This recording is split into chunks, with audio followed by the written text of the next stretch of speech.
Hey guys, you're watching Let's Talk About Prepping. I'm Tyler, your host, and in this video we're going to talk about some canned tuna, and I'm going to share one of my favorite recipes for a tuna fish sandwich, because Uncle Al challenged us to focus on some canned meat.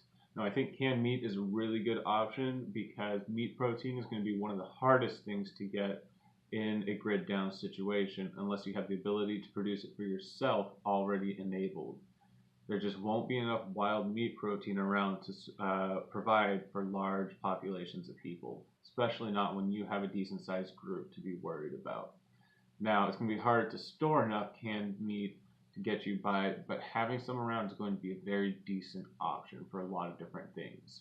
Now, tuna is one of my favorite, and I know a lot of you are going to scream about Fukushima and mercury, but I don't eat it often enough to really worry about that too much. And as a survival food, it's really just got to get you by for the short-term periods, and we can worry about the long-term periods later.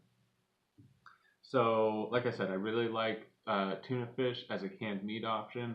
It's got some good calories and some good protein for the value. So I do like to get quite a bit of it, and I eat it often enough that I can rotate it, though I don't eat it nearly as much as I used to when I was working a lot, because it does have a lot of sodium in it, especially when you make it the way I do. But when you are working a lot and sweating a lot, you need a lot of calories, a lot of protein, and a lot of sodium. And that's something that I think a lot of people don't appreciate in their food preps. We might be working a lot harder than a lot of us anticipate. Although in a lot of situations, we might not be working too hard at all. It really just depends on what ends up happening. So we'll keep all that in mind as we do our food preps, and the fact that the bread and the mayonnaise for this might be hard to come by unless you're able to provide it for yourself. But this is how I like to eat my tuna nowadays. I've got my can of tuna fish drained. Now you can share that with your cats or other animals. If you're in a survival situation, you'll probably just be drinking it yourself or just leaving it in the mix. But for my sandwich, I find that makes it far too moist. So I've already drained off the water. I like to get chunk-like tuna in water. I think that the oil is... No, I don't like that. But it definitely has far more calories than the water version.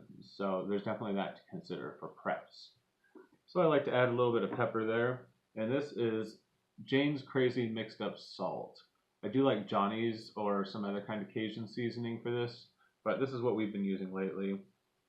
And I do like a seasoning salt with more than just the salt in it. So like I said, this recipe is a little salty, but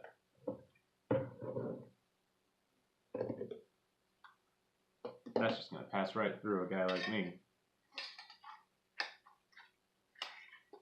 And that's it. Pretty simple. Decent amount of mayo.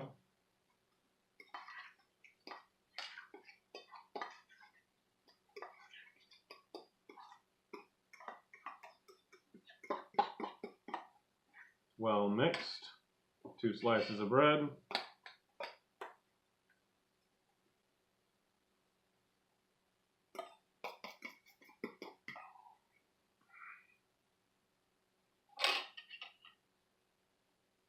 Insert into fuel slot. Anyways, hope you guys are having some meat protein stored around. I hope even the vegans are having some meat protein stored around, because they're probably going to end up wanting it in a grid down situation. And I hope you're all doing well out there. Everybody stay safe. Oopsie.